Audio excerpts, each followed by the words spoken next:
بسم اللہ الرحمن الرحیم۔ السلام علیکم۔ کائنات دجال۔ سوال: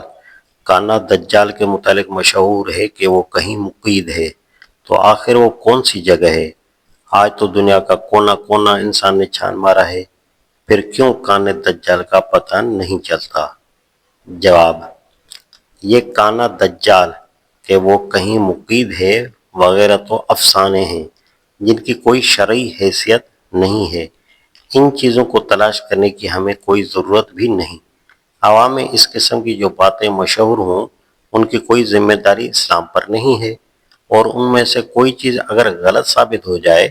تو اسے اسلام کو کوئی نقصان نہیں پہنچتا۔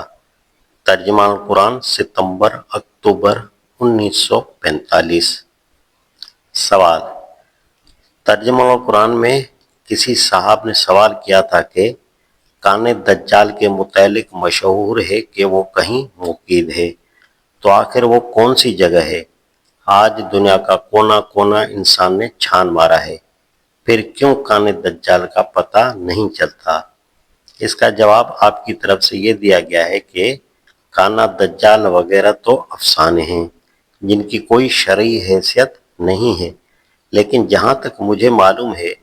کم از کم 30 روایات میں دجال کا تذکرہ موجود ہے، جس کی تصدیق بخاری، مسلم، ابو داؤد، ترمذی، شرح السنہ، بہقی کے ملاحظہ کی جا سکتی ہے۔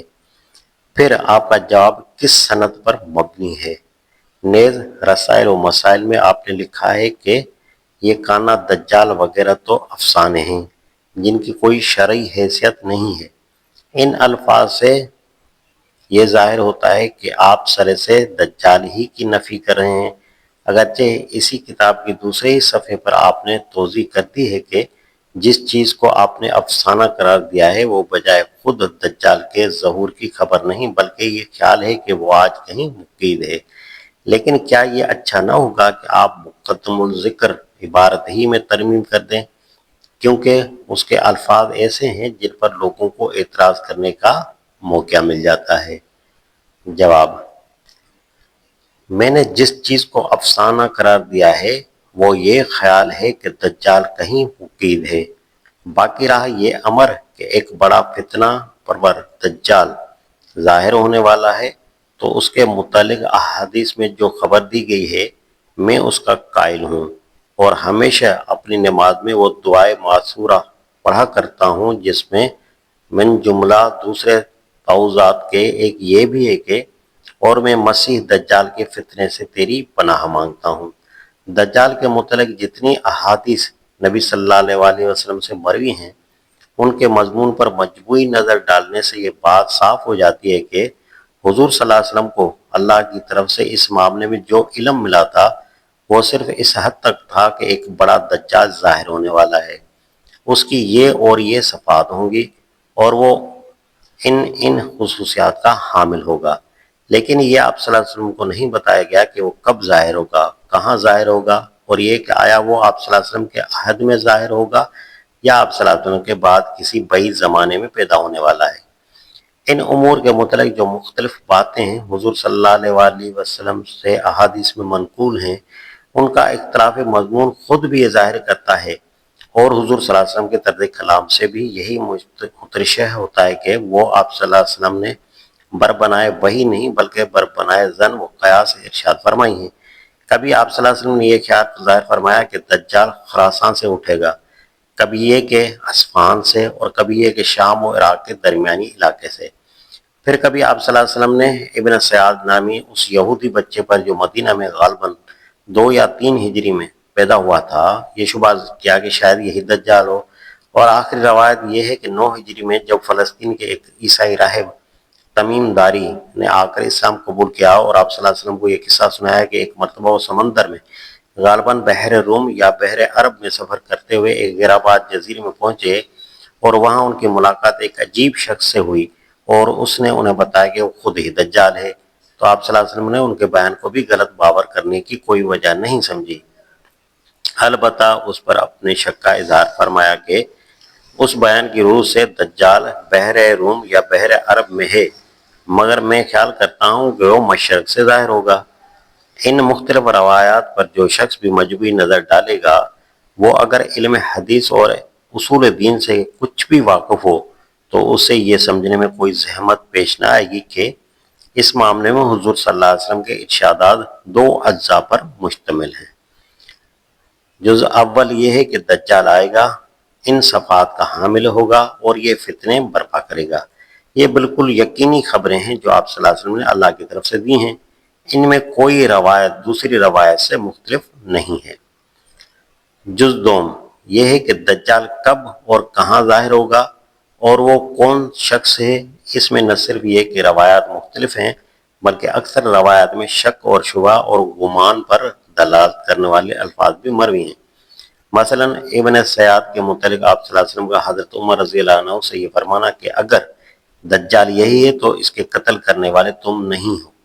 اور اگر یہ وہ نہیں ہے تو تمہیں ایک معاہد کو قتل کرنے کا کوئی حق نہیں ہے۔ یا مثلا ایک حدیث میں آپ صلی اللہ علیہ وسلم کا یہ ارشاد کہ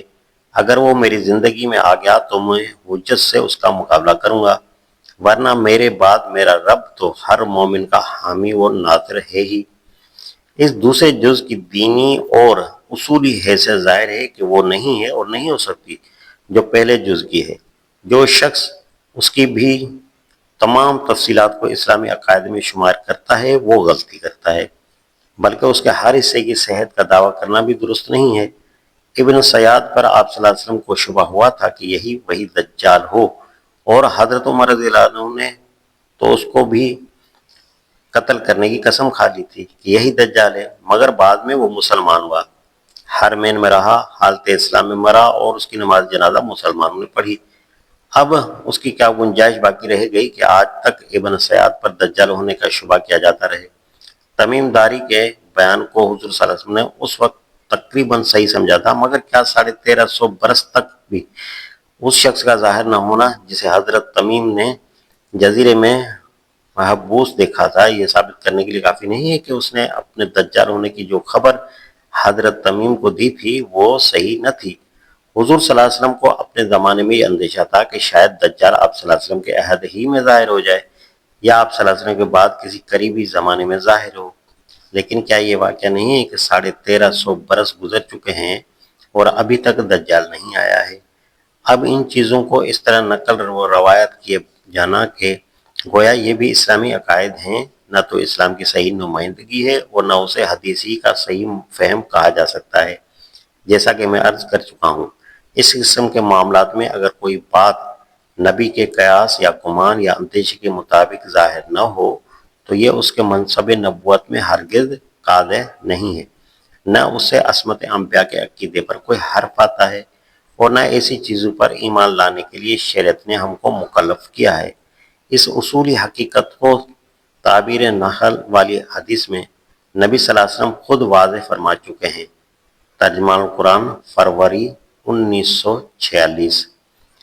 جس عبارت کی طرف آپ نے توجہ دلائی ہے وہ کوئی مستقل مضمون نہیں ہے بلکہ ایک سوال کا جواب ہے،